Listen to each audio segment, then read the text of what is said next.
un rato prendo las luces.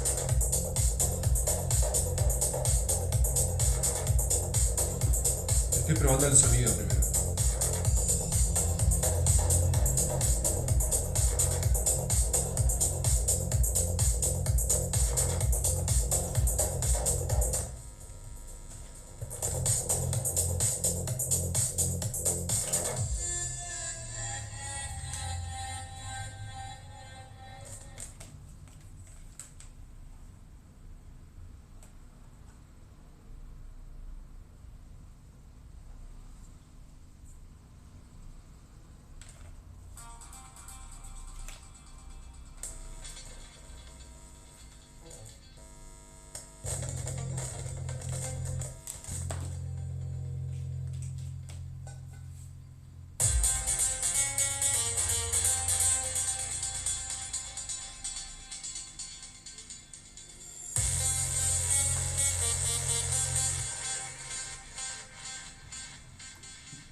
Bueno, banquen porque por lo que yo veo tiene un poquito de deleite el videito.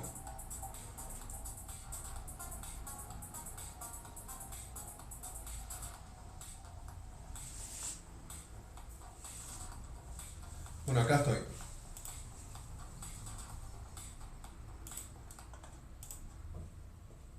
Bueno, metabolismo y equilibrio energético. Definición de metabolismo. Se llama metabolismo al conjunto de procesos de síntesis, anabolismo, y de destrucción, catabolismo, de tipo físico-químico que se producen en el organismo. Incluye la obtención, elaboración y utilización de los alimentos ya previamente digeridos por parte de las células del organismo, la síntesis de sustancias como enzimas u hormonas, el crecimiento de huesos y masa muscular, la destrucción de tejidos en el organismo, etc. En el anabolismo o fase sintética o de asimilación se van formando paulatinamente moléculas complejas. En el catabolismo o fase destructiva o de eliminación, los productos formados son cada vez más sencillos, dando como producto los catabolitos. El metabolismo es un fenómeno permanente en todas las células del organismo. En una palabra, el metabolismo es la vida de un organismo. Me voy a poner los lentes porque posta no veo una mierda así. Valor energético, calorías. ¿Qué es la energía? La energía es la capacidad para realizar un trabajo. Voy a apagar aquella luz porque me está molestando. Y capaz desde afuera se ve.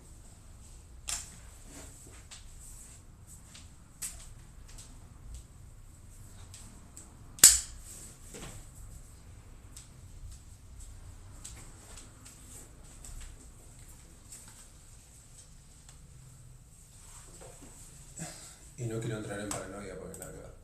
Bueno, valor energético, calorías. ¿Qué es la energía? La energía es la capacidad para realizar un trabajo. El trabajo es una forma de energía mecánica. Aunque existen varias formas de medir la energía, el término más utilizado y además el mejor comprendido es la caloría. Una caloría es una medida de calor. Si se escribe en diminutivo, significa la cantidad de calor que se necesita para elevar la temperatura de 1 gramo de agua a 1 grado Celsius. Una caloría en mayúsculas, o kilocaloría, es igual a 1000 calorías en minúsculas, es decir, la cantidad de calor que se necesita para elevar la temperatura de 1 kilo de agua a 1 grado Celsius. En alimentación humana, y dado que la caloría gramo es muy pequeña, se utiliza siempre la kilocaloría como expresión de energía. Se abrevia como kilocaloría, KCAL. Nuestro organismo necesita energía para cubrir los requerimientos funcionales de la actividad habitual y deportiva. La energía que obtenemos de los alimentos se obtiene a partir de los 3 nutrientes principales o macronutrientes: proteínas, lípidos y carbohidratos. También a partir del alcohol. Para calcular la producción energética de un individuo podemos recurrir a métodos de calorimetría directa o indirecta. Los primeros son difíciles y complejos, por lo que se recurre a las determinaciones indirectas, que consisten en la medición del oxígeno consumido y el dióxido de carbono producido en la combustión de nutrientes específicos, calorímetro. Esto será siempre en relación directa con la cantidad de oxígeno gastado en la combustión de los alimentos. A ver, déjame ver algo.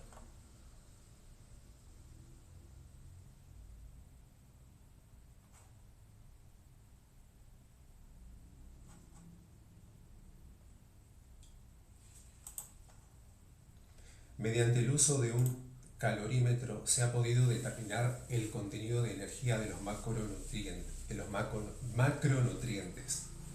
Por regla general, 1 gramo de cada macronutriente aporta, medido con un calorímetro: 1 gramo de carbohidratos, 4,30 kilocalorías; 1 gramo de proteínas, 5,5 kilocalorías; 1 gramo de grasas, 9,45 kilocalorías; 1 gramo de alcohol, 7 kilocalorías.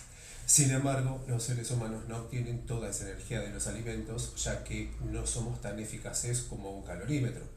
Por tanto, los siguientes valores son los que se emplean para cálculos en la actualidad: 1 gramo de carbohidratos, 4 kilocalorías; 1 gramo de proteínas, 4 kilocalorías; 1 gramo de grasas, 9 kilocalorías; 1 gramo de alcohol, 7 kilocalorías. Por ejemplo, una cucharadita de azúcar, aproximadamente 5 gramos de hidratos de carbono, aportan 20 calorías. Una cucharadita de aceite de oliva, aproximadamente 5 gramos de grasas, aportan 45 calorías. Aunque la caloría es la medida más utilizada, también se aprueba el kilojulio para convertir kilocaloría en kilojulios.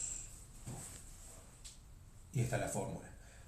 Para convertir entonces kilocaloría en kilojulios, basta con multiplicar el número de calorías por 4,186, y para convertir los kilojulios en kilocalorías, dividir por 4,186. La energía en el organismo está almacenada en forma de ATP, o adenosina trifosfato. Esta molécula altamente energética contiene enlaces ricos en energía que, por acción de enzimas en reacciones internas del organismo, se liberan para ser utilizada en los distintos procesos metabólicos. La reacción bioquímica para la liberación de energía es la siguiente: adenosina trifosfato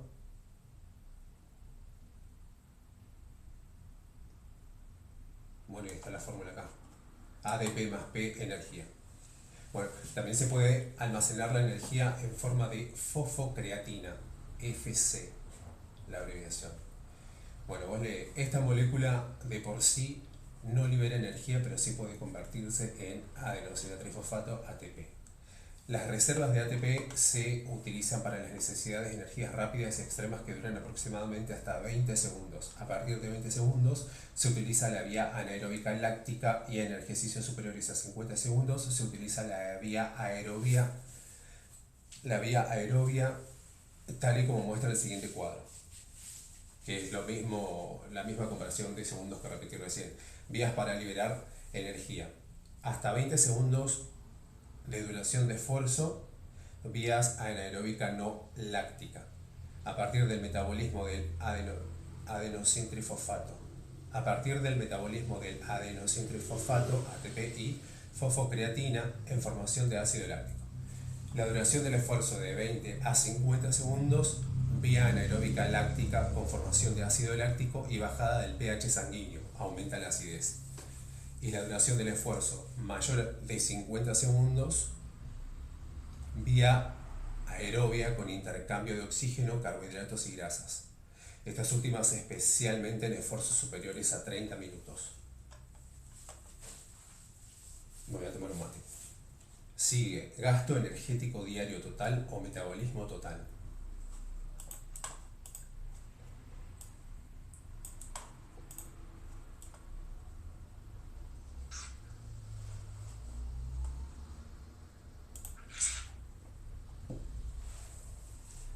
El gasto energético diario total se puede contabilizar mediante la suma de tres factores: índice metabólico en reposo, IMR, gastos por ingestión de alimentos o efecto térmico de los alimentos, ETA, y gastos por actividad física, metabolismo basal. El metabolismo basal o índice metabólico basal, IMB, es la cantidad de energía requerida por nuestro organismo cuando está en reposo. Es la suma de las necesidades energéticas para el mantenimiento de los procesos vitales vegetativos, tales como la respiración, función cardíaca, etc. El metabolismo basal puede definirse como el gasto de energía cuando el organismo se encuentra en reposo total, tumbado, a una temperatura ambiente confortable, en una habitación sin corrientes de aire, 12 horas aproximadamente después de haber comido, es decir, cuando no hay consumo de energía por los procesos digestivos, pero el individuo no está falto de alimentos. A continuación se mide el consumo de oxígeno y la emisión de dióxido de carbono. Con estos datos y los cálculos adecuados se determina el IMB. Entre los distintos factores que determinan el metabolismo basal influyen una serie de estados y circunstancias. El sexo. El metabolismo basal es menor en mujeres que en hombres, excepto en mujeres embarazadas o en periodo de lactancia, que aumenta. La edad. A partir de los 45 años disminuyen en un 7,5% por cada década de los 45 a los 65 y a continuación disminuyen un 10% más adicional cada década desde los 65 en adelante. El clima. Los ambientes fríos aumentan el metabolismo basal debido a que el organismo tiene que gastar energía en mantener la temperatura corporal. Las enfermedades y situaciones de estrés aumentan el metabolismo. El sueño, por el contrario, lo disminuye. Peso y talla. El índice metabólico en reposo, IMR, es ligeramente superior al IMB. Significa que la suma del IMB más pequeñas cantidades de gasto energético adicional relacionado con la actividad muscular previa. La diferencia entre el IMB y el IMG suele ser de un 10% aproximadamente. Bueno, bien. Otro tema, determinación del metabolismo basal. A ver, hay un cuadro acá, pero yo no puedo compartir pantalla. No quiero compartir pantalla, o sea, no puedo porque X. Bueno, el cálculo del metabolismo basal se efectúa con bastante precisión y de manera muy sencilla, empleando un nomograma. El nomograma consta de 3 columnas. La primera a la izquierda es la correspondiente a la talla en centímetros. Claro, acá te está explicando el cuadro, ¿ves? La columna de la derecha indica el peso en kilogramos, uniendo con una regla la cifra correspondiente a nuestro peso corporal. Columna de la derecha, con la de nuestra estatura. Contaremos la columna central sobre una cifra que indicará nuestra superficie cutánea en metros cuadrados, así teniendo en cuenta que, según cálculos realizados como síntesis de innumerables trabajos de laboratorio, un metro cuadrado de superficie corporal equivale a un gasto energético por día de 1000 calorías. Si multiplicamos la cifra obtenida, una persona de 75 kilos de peso y 1,70 m de estatura tendrá una superficie corporal de 1880 metros cuadrados y su metabolismo basal será de 1880 calorías. Ok, está el cuadro. Efecto térmico de los alimentos. Esta cifra es superior hasta 1 hora después de haber comido. Dura unas 3 horas y se debe al gasto calórico utilizado en el proceso digestivo, es decir, absorber, digerir, transportar, almacenar y metabolizar los alimentos ingeridos. Depende de cantidad de alimentos ingeridos, tipo de alimentos ingeridos, peso y talla.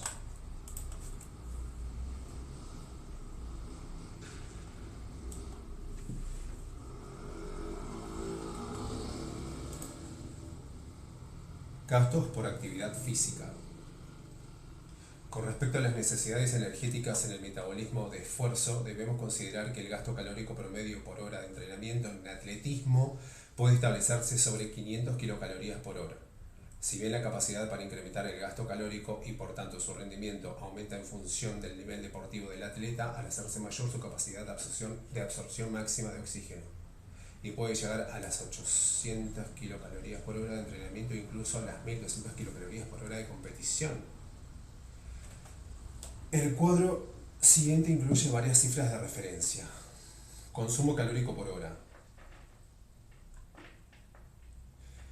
Si pesás 60 kilos, el consumo calórico por hora en un trabajo ligero sería de 90 kilocalorías por hora. Si pesás 60 kilos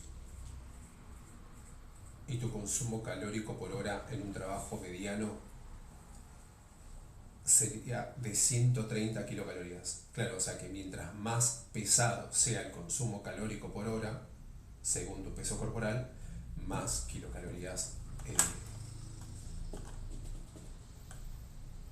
Trabajo ligero. Se considera trabajo ligero escribir, dibujar, trabajar con el ordenador, mecanografía, etc. Trabajo mediano. Se considera trabajo mediano barrer, metalurgia, ebanistería, ejercicio ligero, andar, etc. Trabajo pesado se considera trabajo pesado mineros, albañiles, leñadores, ejercicios atléticos fuertes o de competición. Claro. Para determinar correctamente nuestros requerimientos energéticos diarios, debemos hacer consideración de todas las actividades promedio que realizamos diariamente de forma habitual, viendo las horas dedicadas a cada una de ellas y multiplicando estas por las calorías correspondientes. La suma final de los valores obtenidos junto con el metabolismo basal nos dará el total calórico. Una vida ordenada facilitará enormemente el establecimiento concreto de las propias necesidades calóricas. El consumo energético por esfuerzo va a depender en definitiva de varios factores: intensidad y duración del esfuerzo, nivel de absorción de oxígeno, el atleta muy entrenado consume más energía; sexo, el hombre tiene una demanda energética mayor; peso corporal, el exceso de grasa disminuye la capacidad de obtener energía; masa muscular; clima, el frío aumenta la demanda energética; actividad profesional, un trabajo sedentario disminuye el consumo de energía. Bueno, morfotipos, que hay tres distintos tipos de cuerpo. Estudiar con detenimiento al atleta para determinar el tipo genético de su físico. Dentro de los criterios clásicos de biotipo es fundamental para determinar su metabolismo. Así tendremos 3 morfotipos o variedades del físico de una persona. Endomorfo es el más chiquitito, el más finito. Es la persona dotada de un físico tendente a ganar y mantener grasa corporal de forma fácil. Tiene un metabolismo lento y dificultad para ganar músculo sin adicionar grasa. Mesomorfo es un poquitito ancho, así más o menos. Es un físico naturalmente muscular. Es el físico ideal para atletas con un desarrollo muscular elevado. Tiene facilidad para perder peso y ganar músculo y un metabolismo moderadamente rápido. Ectomorfo es la constructura física más grandota, más cuadrada. Físico que es por naturaleza delgado, suele tener un metabolismo muy activo, dificultad para ganar peso, bajo porcentaje de masa muscular y de tejido adiposo y una estructura esquelética en general liviana. Estas clasificaciones, que en algún momento pueden parecer obsoletas o superadas, siguen sin embargo teniendo una gran validez práctica en el trabajo cotidiano, aunque hay personas que son fácilmente clasificables en algunos de estos tres grupos. La mayoría de la gente está en niveles intermedios entre unos y otro. Por ejemplo, tendremos el ectomesomorfo o el endomesomorfo. Determinación del peso ideal.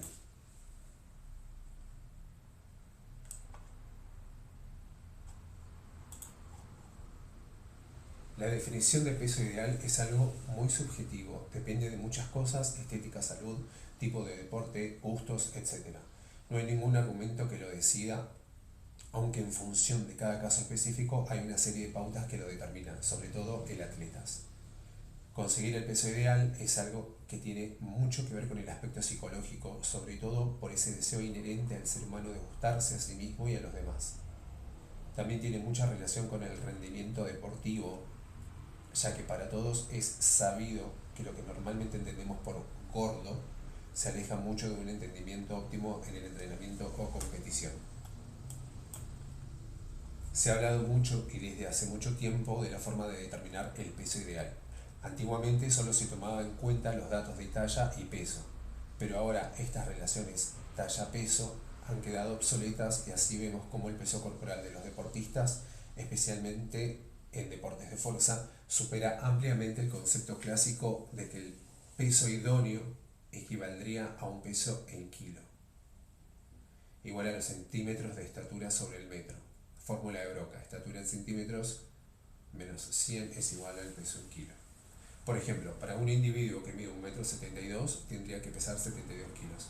Este concepto está ampliamente superado y en buena medida la culpa de ello lo han tenido las técnicas de evolución de entrenamiento en el fitness y el físico-culturismo. Sin embargo, pueden ser válidos como personas de vida sedentaria o que realizan un deporte moderado sin pesas. Ok. El índice de masa corporal, IMC, es otro método que relaciona altura y peso corporal y utiliza el sistema métrico. La fórmula es IMC es igual a peso corporal en kilo, altura en metros cuadrados. Es decir, si un individuo pesa 70 kilos y mide 1,78 m, tendría un IMC de 22,1. 70, 1,78. Bueno, normalmente se considera normal un IMC que oscila entre 20 y 25. El índice ideal sería para mujeres entre 21,3 y 22,1 y para hombres entre 21,9 y 22,4. Valores superiores a 25 pueden ser alarmantes para la salud y se considera sobrepeso. Valores superiores a 30 están definidos como obesidad. Nuevamente hay que tener en cuenta que esa cifra no es válida para atletas físico-culturistas y de fuerza. Claro, porque van a pesar más.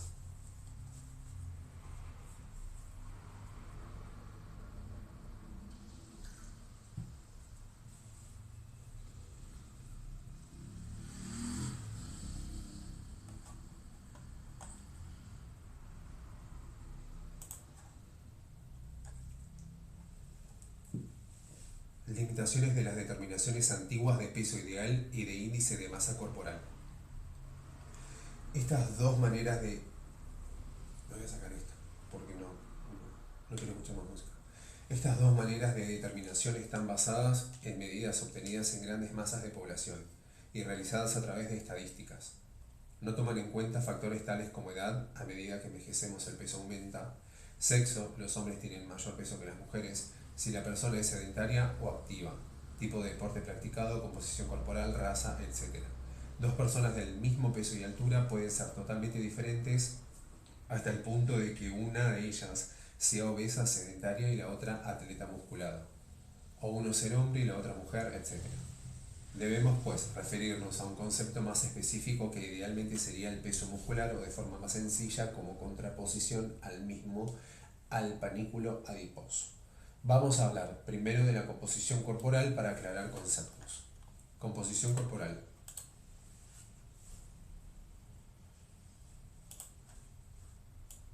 El texto dice que te lo terminás en media hora y ya vamos 25 minutos.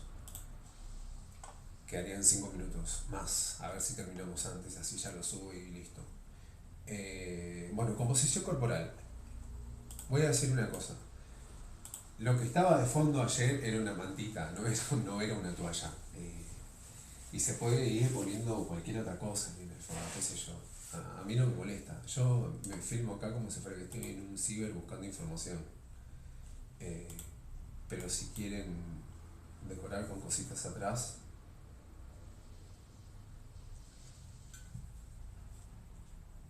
me mandan plata y compro algo. Bueno, composición corporal.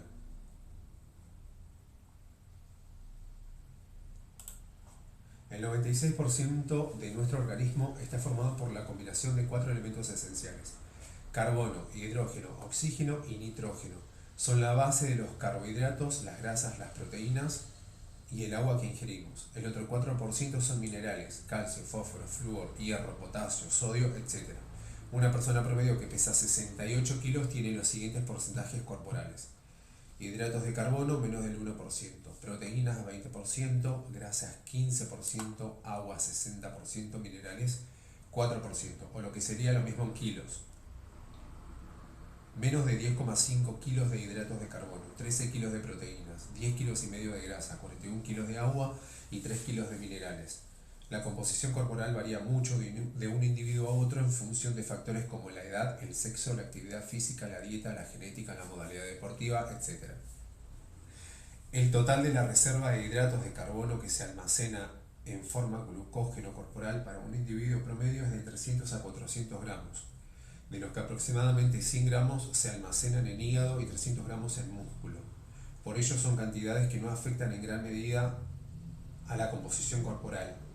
El interés para las determinaciones científicas de composición corporal se centran, por tanto, fundamentalmente en 4 componentes básicos: grasa corporal, masa muscular, magra, minerales óseos y agua corporal. Dependiendo del objetivo que busquemos, podemos analizar la composición de todos o solo de algunos de ellos. En antropometría o análisis de la composición corporal se analizan fundamentalmente la grasa corporal y la masa muscular magra. Vamos a ver en qué consiste cada uno.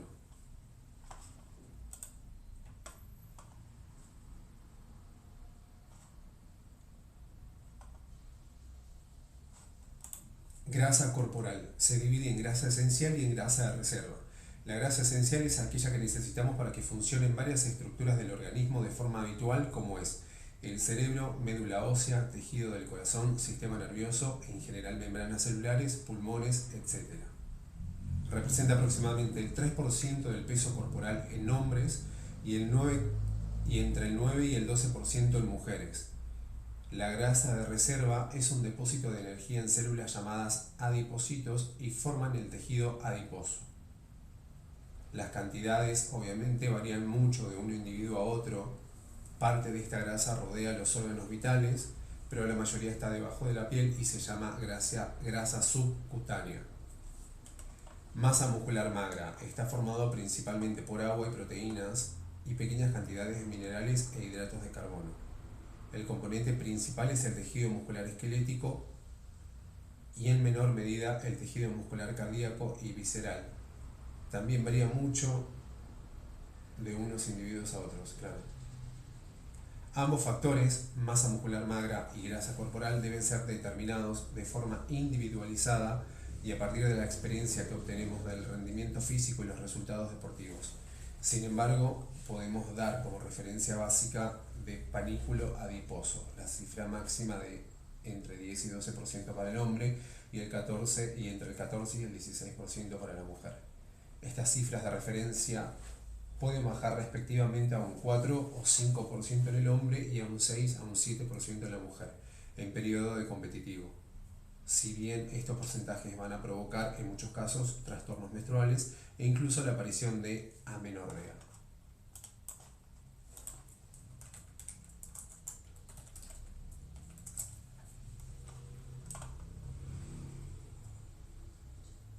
Ausencia de flujo menstrual.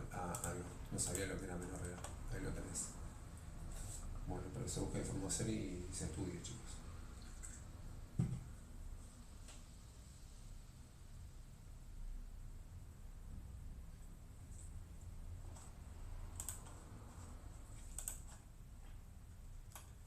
Minerales óseos.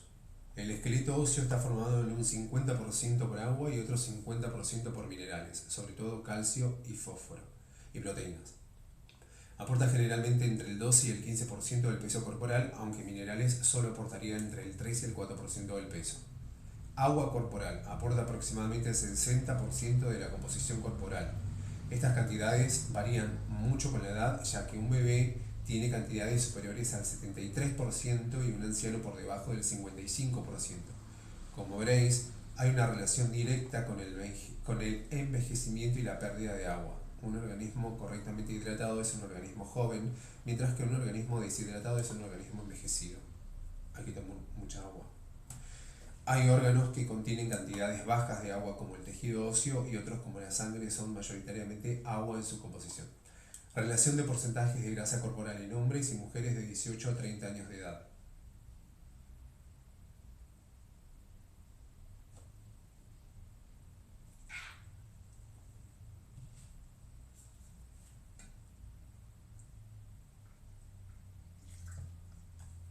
Bueno, hay un cuadro sobre los niveles inferiores a esas cantidades pueden tener consecuencias negativas para la salud, claro. Está el cuadro, pero no lo voy a pegar en el video, así que no lo voy a decir. Pero una valoración excelente entre hombres sería entre 6 y 10, mujeres entre 10 y 15. Una valoración buena sería en hombres 11-14, mujeres 16-19. Una valoración aceptable sería en hombres 15-18, mujeres 20-24.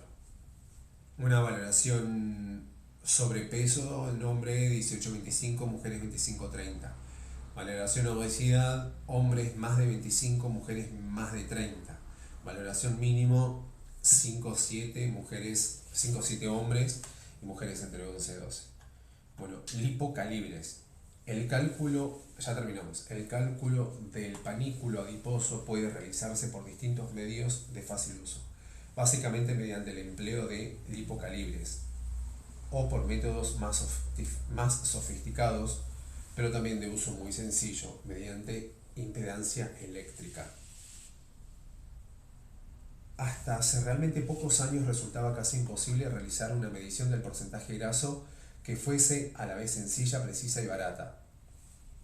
Los atletas debían elegir entre medir su peso en el agua, para los que tenían que acudir a centros especializados donde era posible realizar esta medida, o bien realizarse una impedanciometría en un centro médico deportivo con unas computadoras de intimador aspecto, donde esto es una locura, donde al usuario se le conectaban varios electrodos sobre la piel tras aplicar un gel que permite penetrar mejor. Capta los pequeños impulsos que emitía el aparato y después esperar la interpretación de los valores que realizaba el médico o preparador.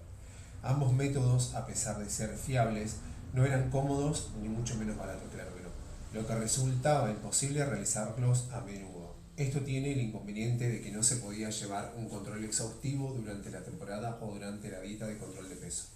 Después aparecieron los lipocalibres, más caseros y baratos, que consiste en tomarse los pliegues grasos de determinadas zonas del cuerpo con una pequeña pinza o calibre.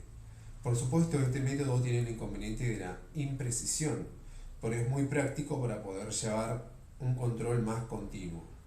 Es posible estimar uno mismo la adiposidad, lo cual permite hacer un seguimiento periódico y determinar y detectar toda la elevación anormal durante una temporada. Los pliegues cutáneos se toman en distintos puntos. Torácico, pliegue diagonal entre el pliegue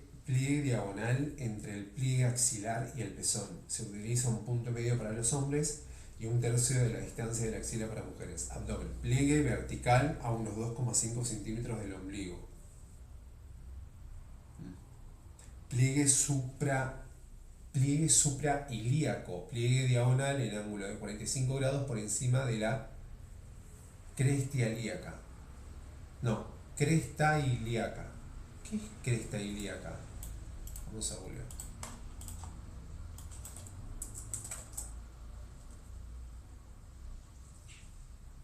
Es el borde superior del hueso ilíaco o ilión, la parte más grande de la pelvis.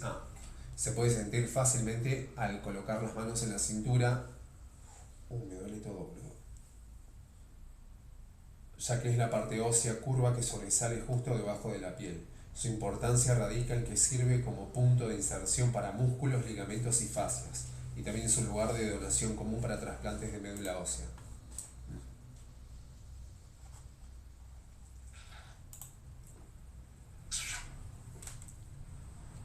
Che, yo espero que... se ve cortado, boludo. Bueno, yo... No importa, ya está. Ya fue.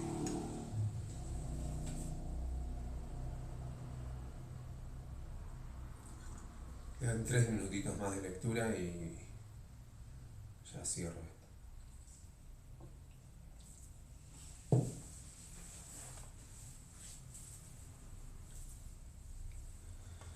Y me quiero acostar.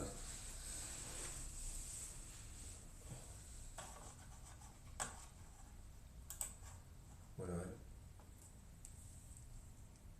A ver si apago esta luz.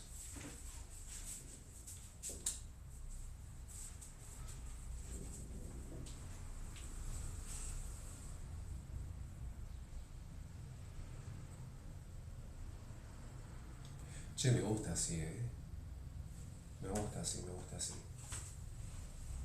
Bueno, a los 36 minutos me di cuenta que me gusta la luz así. A ver.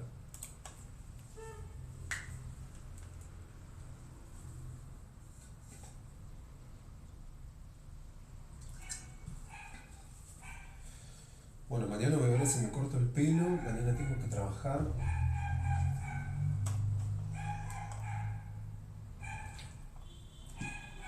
Ahora que terminé de ladrar el perro en la vecina.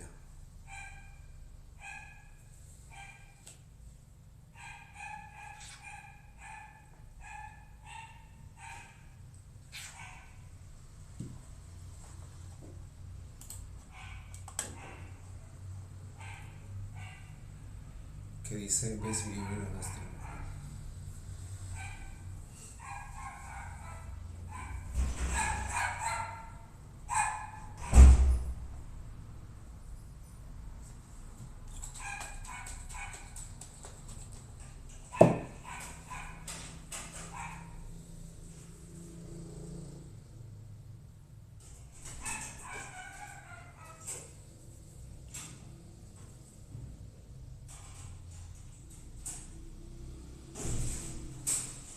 Y si me pongo más así también. Pasa que depende cómo me mueva. Si muevo algo, se cae, no sé, cae toda la mierda.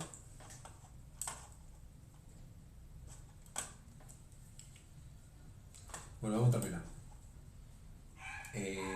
Quedamos en el pliegue de la cresta ilíaca. Bien. Pliegue del muslo. Pliegue vertical en la parte delantera del muslo, en el punto medio de la distancia entre la espina ilíaca y la rótula. Tríceps. Pliegue vertical sobre el músculo del tríceps en el punto medio de la distancia entre el acromión y el olecranon del codo.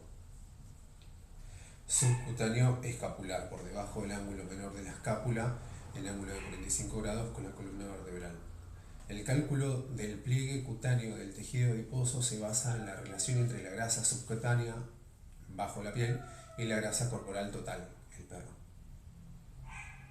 Debemos tener en cuenta que hasta 1/3 de esta se halla almacenada bajo la piel y el resto se encuentra rodeando los órganos internos, actuando como aislante alrededor de los nervios y en todas las células, incluidas las musculares. Para realizar la medida de los pliegues cutáneos, hacer un agarre de la piel entre el pulgar y el índice y a continuación aplicar el lipocalibre con una separación de 1,5 centímetros separado de los dedos. Mide tanto la profundidad de la piel como su amplitud. Por ejemplo, si la amplitud es de 1,5 centímetros, se mide 1,5 centímetros con el calibre.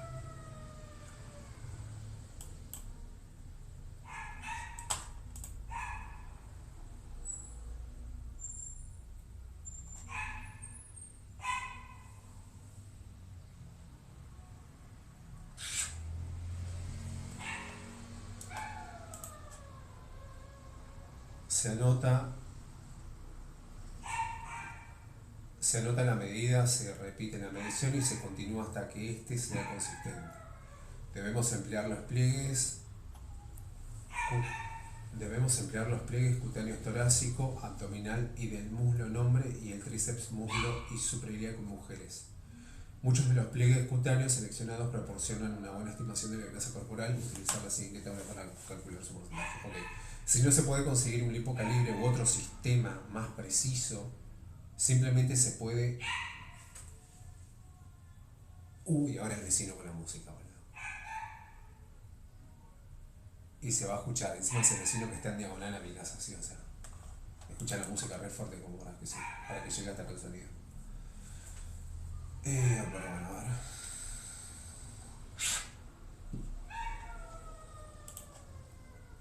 Si no se puede conseguir un lipocalibre u otro sistema más preciso, simplemente se puede pellizcar la piel sobre la parte posterior del brazo, entre el hombro y el codo.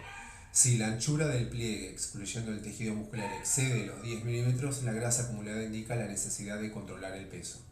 Esta medición es útil para personas sedentarias, ya que presentan en brazos, especialmente en los tríceps, un nivel de grasa acumulado que guarda relación con su porcentaje general de grasa corporal. Una vez que tengas la medida, compara con la siguiente tabla, una tablita acá. La obesidad se define como más de un 20% por la segunda tabla, ¿no? Pero bueno. Relación cintura-cadera. La relación cintura-cadera es una medida que te ayuda a ver dónde tienes localizada la grasa, como desgraciadamente la grasa de los acúmulos localizados alrededor de los órganos viscerales. No se puede medir con los lipocalibres, dado que subyace por debajo de los músculos abdominales. Los investigadores han encontrado una significativa relación entre la relación cintura-cadera para determinar por qué la grasa visceral comporta un riesgo para la enfermedad cardíaca, hipertensión, accidente cerebrovascular y algunos tipos de cáncer. Para calcular la relación con una cinta métrica, mide la sección de la cintura sin ropa y sin comprimir la cinta. A continuación, mide la cadera, sigue de la siguiente fórmula. Bueno, hay una fórmula de dimensión de la cintura y dimensión de la cadera. ¿Por qué la grasa de los acúmulos grasos es un riesgo? Es una razón que puede ser una razón puede ser que la grasa almacenada alrededor y en las vísceras tiene una ruta circulatoria directa al hígado. Las células adiposas en estas localizaciones están enviando ácidos grasos libres directamente al hígado, en donde se pueden utilizar para sintetizar colesterol adicional e incrementar el riesgo de enfermedad cardíaca. Además de las razones de esta relación, sabemos que el ejercicio es la forma para reducir la cantidad de grasa visceral metabólicamente activa. También sabemos que la resistencia a la insulina, las hormonas del estrés, cortisol y epinefrina, el alcohol y el tabaco también tienden a incrementar la relación cintura-cadera. Mirá vos. Medida del perímetro abdominal. Otra manera sencilla de determinar la grasa corporal es a través de las medidas de los perímetros abdominales. Este sistema es un buen indicador de grasa en hombres. Para realizar este método basta con obtener la medida del perímetro abdominal mediante 1 metro a la altura del ombligo. A continuación, y uniendo con una regla la cifra correspondiente a nuestro peso corporal, con la música acá está el cuadro, ¿no? Donde te explica. Bueno, último tema y cerramos. Impedancia eléctrica. En realidad, el método más fiable y fidedigno es la medición a partir de la conductividad eléctrica del tejido corporal. Análisis de impedancia bioeléctrica. El agua es un agente conductor debido a la polaridad de su molécula, y el músculo lo es ya que está compuesto en su mayor medida de agua, claro. No así la grasa. El análisis de impedancia bioeléctrica se basa en el principio de resistencia a una corriente eléctrica aplicada al cuerpo. Cuanto menor es la resistencia registrada, mayor es el contenido en agua y por tanto mayor es la densidad corporal. Hoy en día la tecnología ha desarrollado aparatos de impedancia eléctrica portátiles, que no necesitan conexiones a la red ni tampoco engorrosos cables de electrodos y por supuesto mucho más económicos.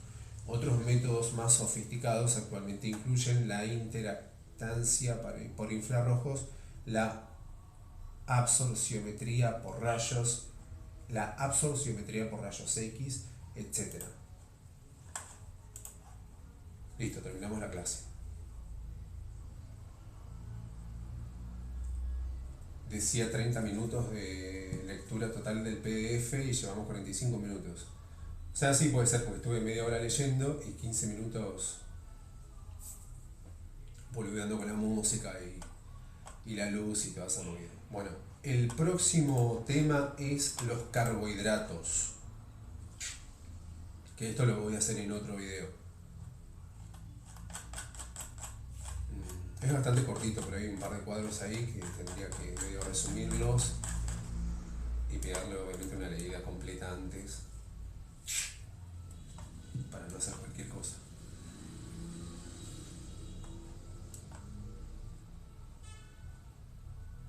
Bueno, esta misma transmisión yo la voy a subir al canal de YouTube.